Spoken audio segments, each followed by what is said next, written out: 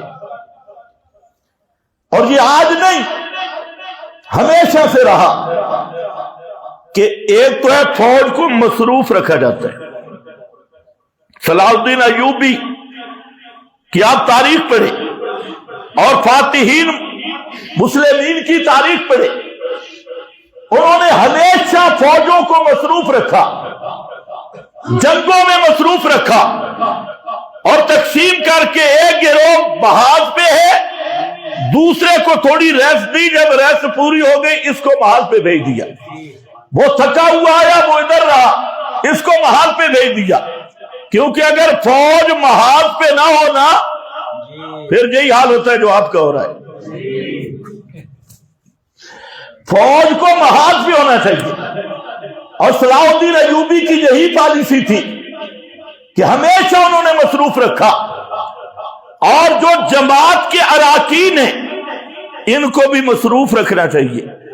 جب ان کی مصروفیت ختم ہو جاتی ہے تو یہ بھی پھر خود معبودیت کے دعوے کر بیٹھتی ہے اور خود اپنی پوجا کروانا شروع کرتی ہے، پھر خود فرعون کی عادتیں اپناتی ہے، اور جب تک یہ دعوت جاری رہے یدعون الی الخیر، اس وقت تک اکابر بھی مزاج میں رہتے ہیں، اصاغر بھی مزاج میں رہتی ہے، اور یہ سارے ٹوٹے لڑائیاں جماعتی انتشار تب ہوتا ہے کہ جب کتاب اللہ کی دعوت ڈھیلی پڑ جاتی ہے اور کتاب اللہ کی دعوت کا ذوق ختم ہو جاتا ہے، پھر آپس میں دست و گریباں ہوتی اور خود اپنی ٹکڑیاں بناتے ہیں۔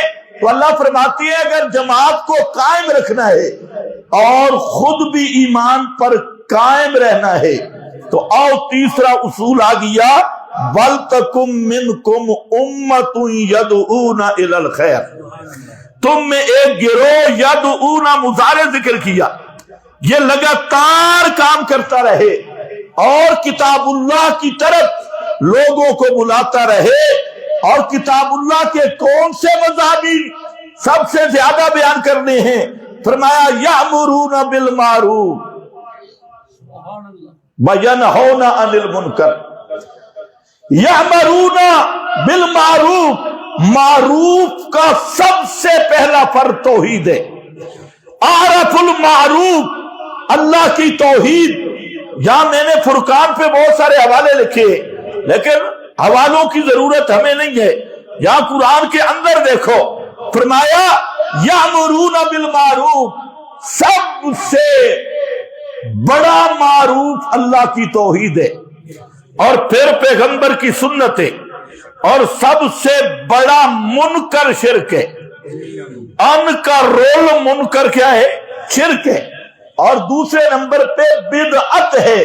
تو حاصل یہ نکلا قرآن پڑھیں گے اور قرآن کا مقصد بیان کریں گے، کتاب اللہ کی طرف دعوت دو اور مضمون قرآن کا مقاصد بیان کرو۔ آج مولوی بیٹھا ہے قرآن کو لے کر اور یہ سمجھے ہوئے کہ میں قرآن کا بڑا حق ادا کر رہا ہوں، اور قرآن سے سیغے نکلوا رہا ہے، صرف کے سیغے، نحمیر کا اجرا ہو رہا ہے، منطق کے قضیے آ رہی اور صرف نحو پہ محنت ہو رہی ہے، اور پھر علم معانی علم بیان پہ اجرا ہو رہا ہے، اور اس کو کہو یہ اجرا صرف کا ہو، نحو کا ہو، منطق کا ہو، او خدا کے بندے تو جتنی محنت کر ابو جہل جتنا بھی نہیں بن سکتا، وہ صاحب لسان تھا، تجھے اتنی عربی نہیں آتی۔ تو قرآن اس لیے آیا تھا کہ طالب علموں کو بھی قرآن کے مسئلے کا کوئی پتہ نہیں، مولوی کو بھی کوئی پتہ نہیں، اور ساری زندگی سمجھ رہا ہے کہ میں خدمت کر رہا ہوں، کیونکہ صرف فٹ ہو رہی ہے، قانون چا کامری فٹ کر کر کے دماغ گدھے والا بن گیا ہے، اور اسی طرح منطق اور یہ ساری چیزیں۔ لیکن قرآن جس مقصد کے لیے آیا تھا، یأمرون بالمعروف، یأمرون، سبحان اللہ، فرمایا عجیب نظام ہے قرآن کا۔ اللہ فرماتے ہیں لَقَدْ خَلَقْنَا الْإِنسَانَ فِي أَحْسَنِ تَقْوِيمٍ، اس پہ کبھی غور کیا؟ والتین والزیتون وطور سینین، یہ شہادتیں پیش کی. فرمایا والتین والزیتون، تین شہادت گواہ ہے، زیتون گواہ ہے، طور سینا گواہ ہے، بہذا البلد الامین، اور یہ شہر مکہ امین گواہ ہے. یہ گواہ پیش کیے، تین ایک، زیتون دو، طور سینا تین، اور ہذا البلد الامین، اور یہ شہر مکہ. یہ چار قسمیں قرآن کی قسمیں شہادت ہے. قرآن کی قسمیں کیا ہے؟ شہادت اور گواہی ہے. فرمایا عیسیٰ پہ آنے والی وحی وہ بھی گواہ، موسیٰ پہ آنے والی وحی وہ بھی گواہ، اور اے محمد کریم صلی اللہ علیہ وسلم تجھ پہ آنے والی وحی یہ بھی گواہ. یہ تین وحییں شہادت دے رہی ہے لَقَدْ خَلَقْنَا الْإِنسَانَ فِي أَحْسَنِ تَقْوِيمٍ. کس چیز کی شہادت دے رہی ہے؟ مجھے اپنی ذات کی قسم، یہ پانچویں گواہی آ گئی، مجھے اپنی ذات کی قسم، میں نے انسان کو احسن تقویم، سب سے بہترین قوام میں پیدا کیا. سب سے احسن، دنیا کی کوئی مخلوق دیکھ لو اور اس کے آثار دیکھ لو، اللہ فرماتے ہیں اس کائنات میں نے انسان کو سب سے سونا پیدا کیا، احسن تقویم. لیکن ساتھ یہ بھی فرما دیا ثم رددناہ اسفل، اس کو سمجھنا ہے، ثم رددناہ اسفل سافلین. درمیان میں ایک بات آ گئی. پچھلے دنوں کچھ بزرگ فرما رہے تھے کہ اللہ نے انسان کو اپنی شکل پہ پیدا کیا. تو یاد رکھو یہ غلطی ہے اور کفریہ کلمہ ہے. اللہ کی ذات کو پتہ نہیں سمجھی لوگ نہیں. اچھا جہاں پر بھی راوی آئے ہوئے، جہاں پر بھی راوی، لیکن جہاں راویوں کو بھی نہیں سمجھا.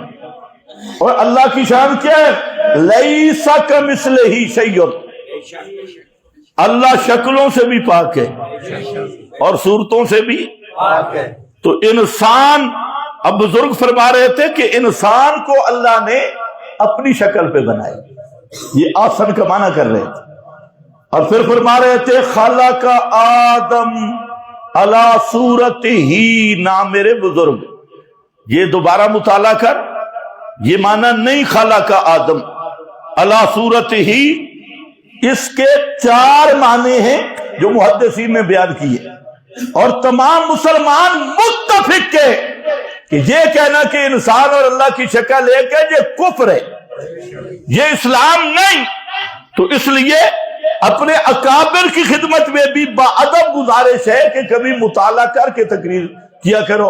اور جو ساتھ بیٹھے ہوتے ہیں نا وہ تو سبحان اللہ کے گدگار ہوتا ہے، چاہے بزرگ جو بھی فرما دے. تو یہ خلق آدم علی صورتہ کا یہ معنی نہیں کہ انسان اور اللہ ہم شکل ہے. اللہ کے لیے تنزیہ ہے. حتیٰ کہ علماء نے لکھا کہ جب کوئی آدمی اللہ رب العزت کا کلام پڑھے نا، ید اللہ فوق ایدیہم، مثلا اللہ کا ہاتھ ان کے اوپر تھا تو اپنے ہاتھ کا اشارہ نہ کرے. اگر اپنے ہاتھ کا اشارہ کرتا ہے جیسے خطیب کرتے ہیں تو خطرہ ہے کہ نکاح ٹوٹ گیا، خطرہ ہے، کیونکہ یہ تنزیہ کے خلاف ہے. یہ ایک علمی بات ہے، اس کو آپ نے تو خیر سمجھنی ہے، علمی ہو یا غیر علمی ہو. میں تقریر نہیں کرتا، آپ کو عقیدہ سمجھا رہا ہوں. توجہ کر، خلق آدم علی صورتہ کے، چلو اس پہ ہم انشاءاللہ مستقل بیان کریں گے، یہ لمبی بات نکل جائے گی. تو اس کا یہ معنی نہیں. خیر بہرحال سب سے احسن انسان ہے. اب احسن رہے گا کیسے؟ فرمایا اللہ نزل احسن الحدیث، سبحان اللہ، احسن الحدیث، تیرے حسن کو برقرار رکھنے کے لیے، انسانیت کو برقرار رکھنے کے لیے اللہ نے جو کتاب بھی نازل کی تو احسن، اور احسن الحدیث کون سی کتاب ہے؟ قرآن۔ اس لیے جمعے کے ہر خطبہ میں پیغمبر کریم فرماتے تھے ان احسن الحدیث کتاب اللہ، سبحان اللہ، اللہ نزل احسن الحدیث۔ پھر فرمایا سونے بڑھو نا، سافلین نہ جاؤ، اگر اس بلندی سے گرے تو خنزیر سے بھی بدتر، شر البریہ، اور ان بلندیوں پہ رہنا ہے تو آؤ۔ فرمایا ومن احسن دینا، من احسن دینا ممن اسلم وجہہ للہ، ومن احسن دینا اسلم وجہہ للہ وہو محسن واتبع ملت ابراہیم حنیفا واتخذ اللہ ابراہیم خلیلا۔ سبحان اللہ، ومن احسن دینا، جب ہے نا احسن تقویمن تو پھر احسن کتاب مان، اور احسن کتاب وہ کیا کہہ رہی ہے کہ وہ کون سا دین بیان کر رہی ہے؟ وہ دین یہی ہے ومن احسن دینا ممن اسلم وجہہ للہ، جو اپنے آپ کو سپرد کر دے صرف اللہ کے لیے، اور ہو بھی دل سے نیک مخلص بھی ہو۔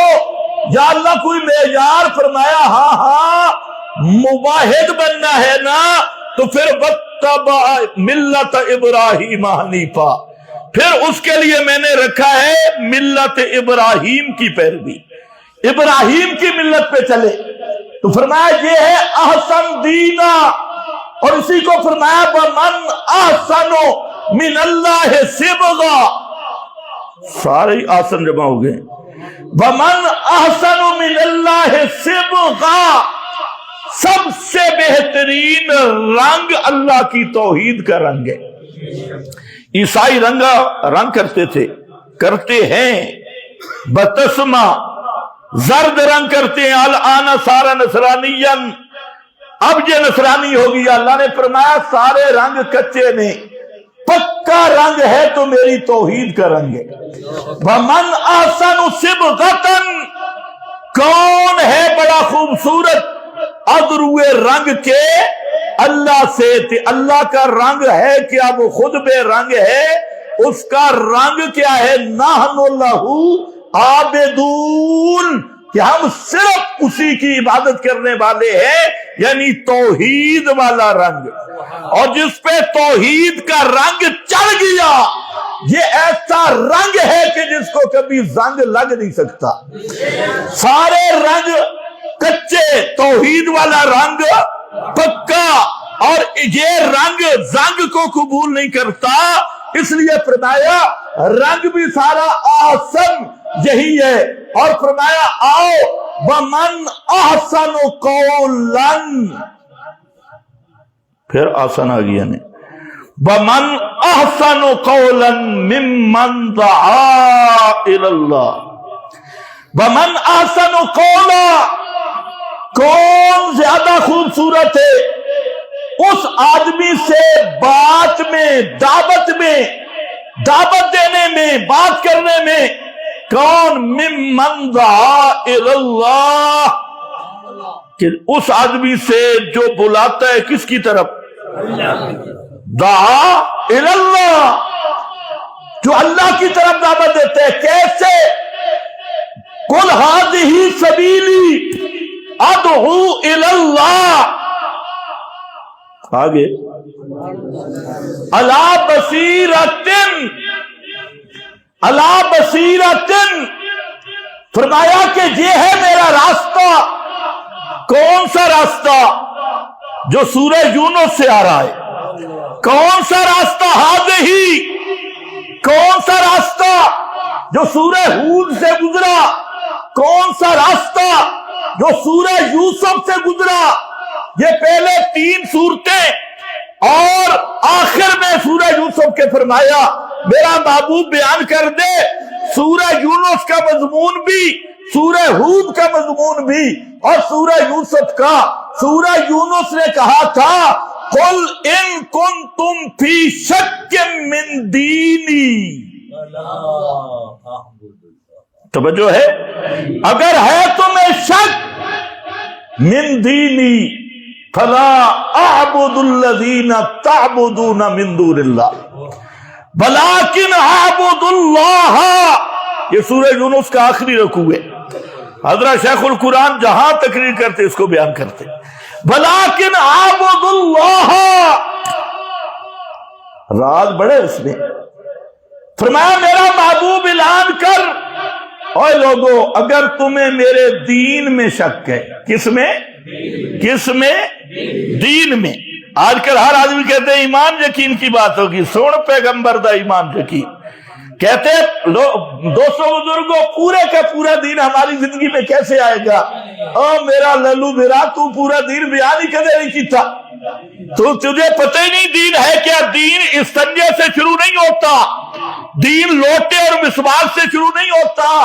آؤ ان کنتم فی شک من دینی، اگر تمہیں شک ہے میرے دین میں آؤ میں بیان کرتا ہوں میرے دین کی ابتدا بھی میرے دین کی انتہا بھی۔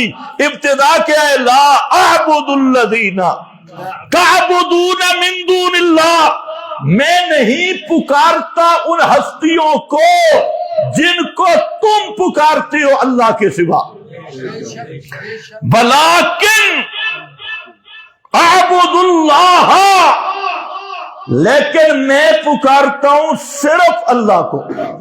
کس کو؟ صرف اللہ کو، صرف اللہ کو۔ کیوں؟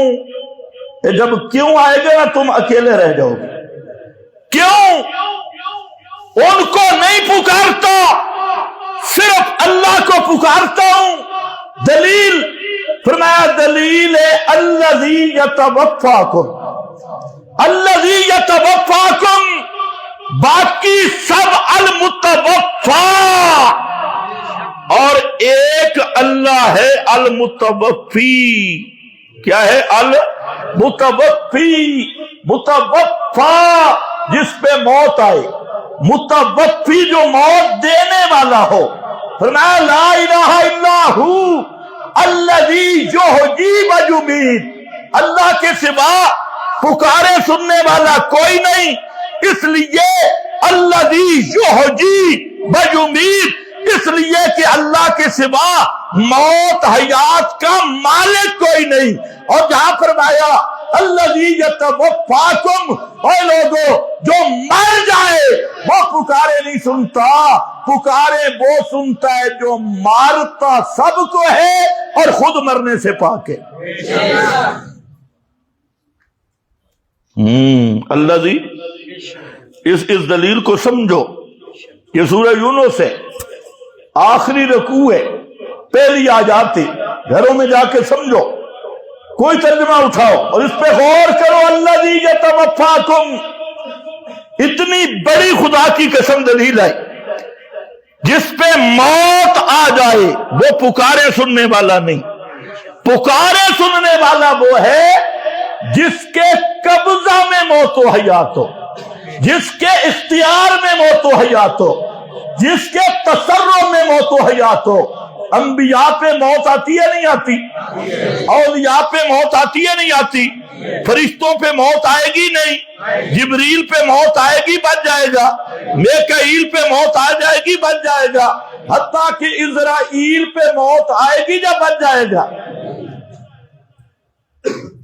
سب پہ موت ہے، کل من علیہا فان، کل شیء ہالک الا وجہہ، وجہ فرمایا لا الہ الا ہو، ہر چیز ہلاک ہونے والی اور صرف اللہ کی ذات باقی رہنے والی۔ پتہ چلا کہ اس کے سوا پکارے سننے والا کوئی نہیں۔ الذی یتوفاکم، اب جہاں سے میں آگے چلا تو ٹائم ادھر ہی ختم ہو جائے گا.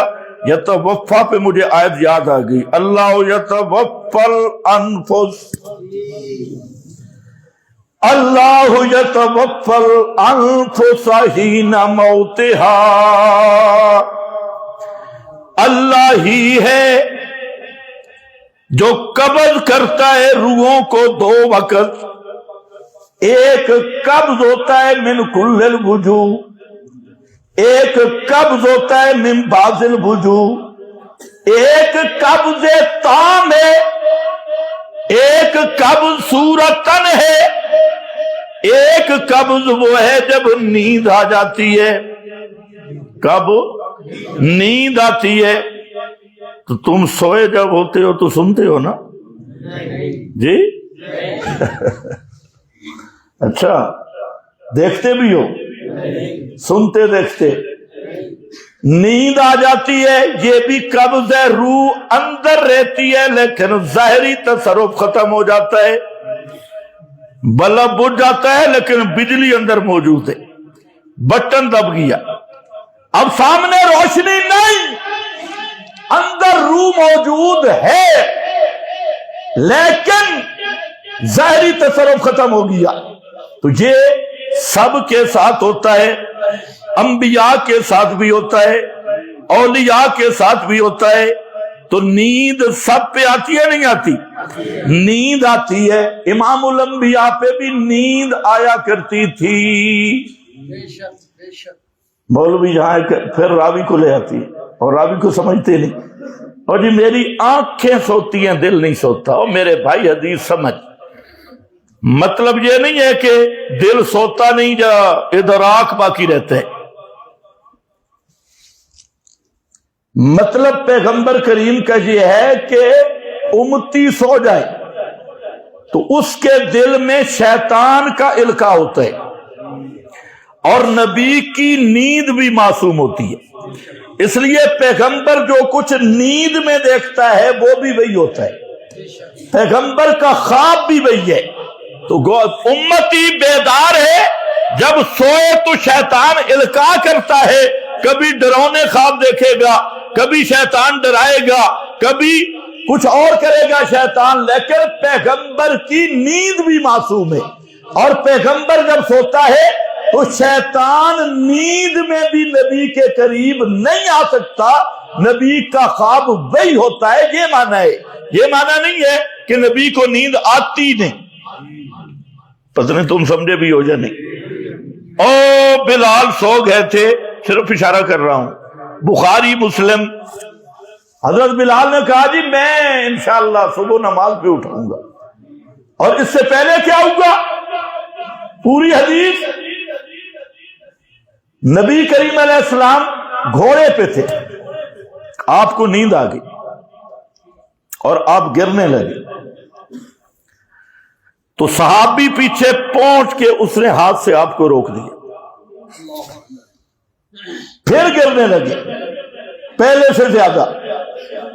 تو پھر صحابی پیچھے پہنچ کے، صحابہ حفاظت بھی یوں کرتے تھے.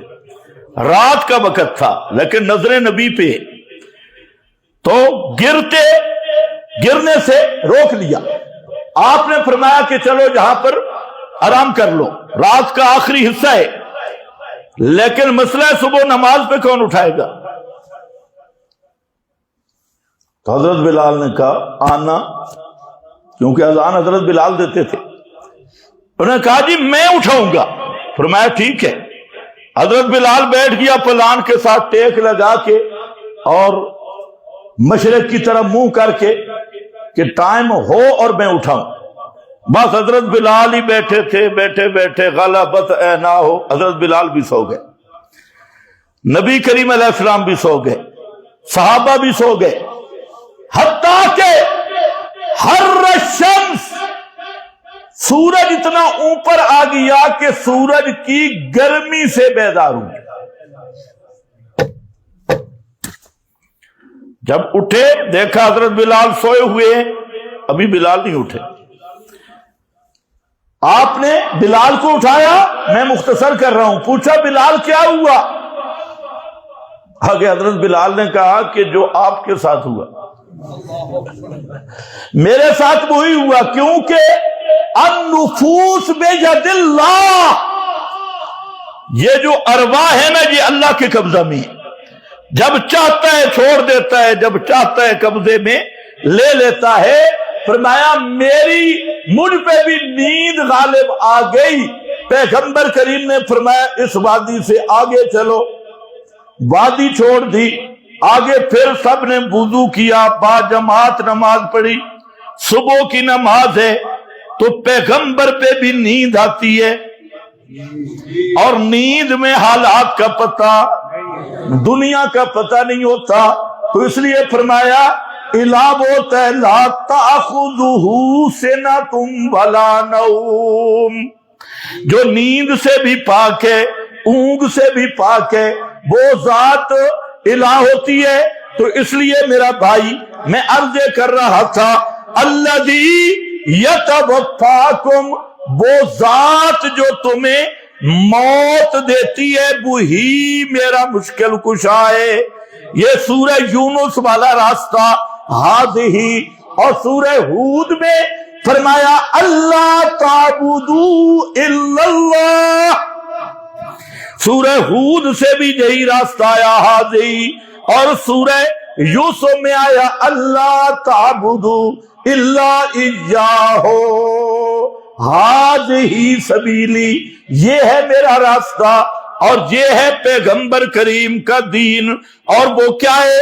تفصیل میں جاؤ تو پیچھے ہذہ کو لے جاؤ، اور اجمال دیکھنا ہے تو ادعو الی اللہ، کس کی طرف دعوت دیتا ہوں اور کیسے دعوت دیتا ہوں؟ علی بصیرۃ، بولو علی بصیرۃ، بصیرۃ کے 5 معنی ہیں، 4 اگلے جمعے پہ، ایک معنی سن لو۔ بصیرۃ کا معنی ہے قرآنی بصیرت کے ساتھ، قد جاءکم بصائر من ربکم، تو اب آؤ وَلْتَكُمْ مِنْكُمْ أُمَّةٌ يَدْعُونَ إِلَى الْخَيْرِ، اور وہاں پر پیغمبر کریم نے یہ بصیرت صرف خود نہیں، آنا وَمَنِ اتَّبَعَنِی، آنا وَمَن مائے جا نہیں، من اتبعنی، میں اور جو میرے ساتھ ہے وہ نہیں، میں اور قیامت تک جو میرے متبع ہوں گے، قیامت تک میرے متبعین، اس کی علامت یہی ہوگی قرآن پڑھ کے مسئلہ توحید بیان کریں گے۔ آنا و من اتبع، اس سے پتہ چل گیا پیغمبر کا متبع کون ہے تے دشمن کون ہے۔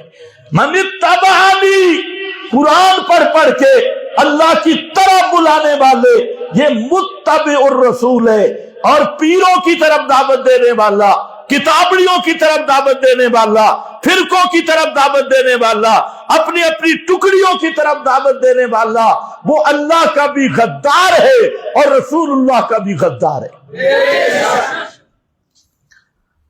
آج چونکہ ہمارے مدرسہ کی شورا کا اجلاس ہے، وہ انشاءاللہ جمعہ کی نماز کے فوراً بعد شروع ہوگا، جو اراکین شورا ہیں وہ اوپر تشریف لے جائیں گے، اس لیے آج سوال و جواب کی نشست نہیں ہوگی۔